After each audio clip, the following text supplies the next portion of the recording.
गौरी पुत्र गणेश भगवान की जय। जय श्री कृष्णा। राधे राधे।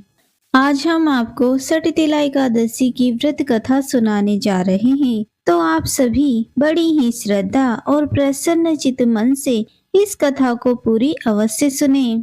यह माघ मास की कृष्ण पक्ष की एकादशी के रूप में मनाई जाती है।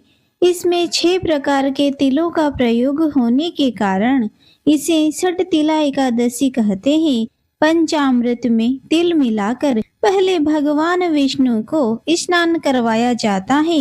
इस दिन तिल मिश्रित भोजन करते हैं। दिन में हरि कीर्तन कर रात्रि में भगवान की प्रतिमा के सामने सोना चाहिए। सठतिला एकादशी की पौराणिक कथा के अनुसार प्राचीन काल में वाराणसी में एक गरीब अहीर रहता था। वह जंगल से लकड़ी काटकर बेचने का काम करता था। जिस दिन उसकी लकड़ी नहीं बिकती तो पूरे परिवार को भूखा रहना पड़ता था। एक दिन वह साहूकार के घर लकड़ी बेचने गया। साहूकार के यहाँ उसने देखा कि किसी उत्सव की तैयारी चल रही है।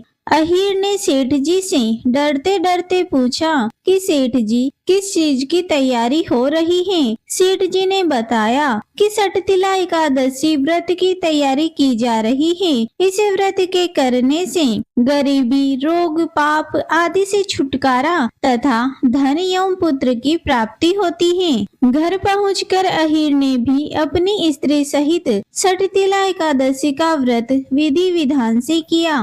फलस्वरूप वह कंगाल से धनवान बन गया। जय श्री हरि विष्णु। अब हम सठतिला एकादशी की दूसरी कथा सुनते हैं। एक ब्राह्मणी थी। उसने तपस्या करके अपना शरीर सुखा डाला। उसके तप से प्रसन्न होकर प्रभु भिखारी के रूप में उसके घर भीख मांगने गए। ब्राह्मणी ने आक्रोश में आकर उनके भिक्षा पात्र में मिट्टी का ढेला डाल दिया। उस ब्राह्मणी की मृत्यु के पश्चात बैकुंठ में उसे रहने के लिए मिट्टी का स्वच्छ तथा आलीशान मकान दिया गया। उसके लिए खाने पीने की कोई व्यवस्था नहीं थी। यह सब देखकर उसे दुख हुआ। उसने सोचा, मैंने इतना कठोर तप भी किया, फिर भी मुझे यहाँ खाने पीने के लिए कुछ भी क्यों उपलब्ध नहीं है। उसने प्रभु से इसका कारण पूछा।